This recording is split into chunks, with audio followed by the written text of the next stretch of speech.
The focus this evening is on the areas to the southeast, sitting along the rivers in Fayette and Westmoreland counties. This is a live picture from Newstopper 2, which is over the Youghiogheny River. And as you can see right now, the growing power of the Yough as the water is rushing around the bridge supports. Mary Rob Jackson is on the ground in Connellsville, and she joins us now with the latest. It is indeed a fast-moving Youghiogheny River. They tell me that right behind me here, under all this water, is a horseshoe pitch and a soccer field.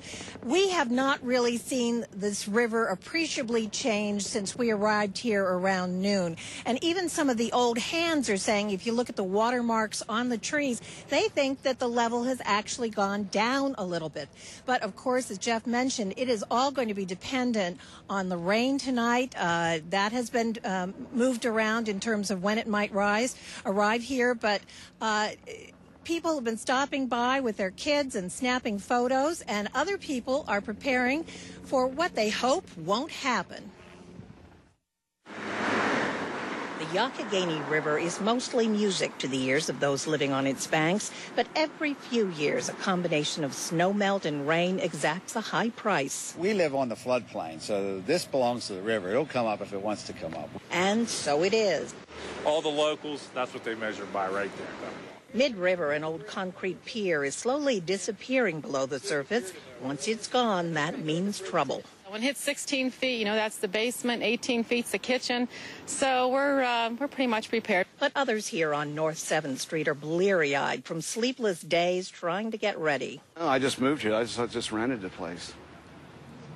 So, no insurance. Neighbors are doing what they can for each other. The water will come up through that storm drain there first, and it'll make a lake or a pond, and then when it joins with the river, then stuff really starts happening. Over on 1st Street, Martucci's funeral home sits behind a fortress of sandbags. By Sunday evening, we're expecting the waters to make it into our parking lot here, our back parking lot. Canoes and sump pump hoses litter yards. They've done what they can. We're going to have a flood party. After all, misery does love company. It's really a ploy to get everybody together so we have some extra help. It's in the good Lord's hands now. Absolutely. Now, Geno Gallo, I understand, is going to be grilling up some hot dogs. And Mary Myers across the street tells me she has a huge pot of vegetable soup on the stove. And these people are on the front line as far as the Youghiogheny River is concerned. There really is a kind of fatalism for those who love to live by this river and have to prepare themselves for what happens every few years. We will be here this evening with more on what happens with the Youghiogheny River here in Connellsville, Fayette County. Mary Rob Jackson, KDKA TV News.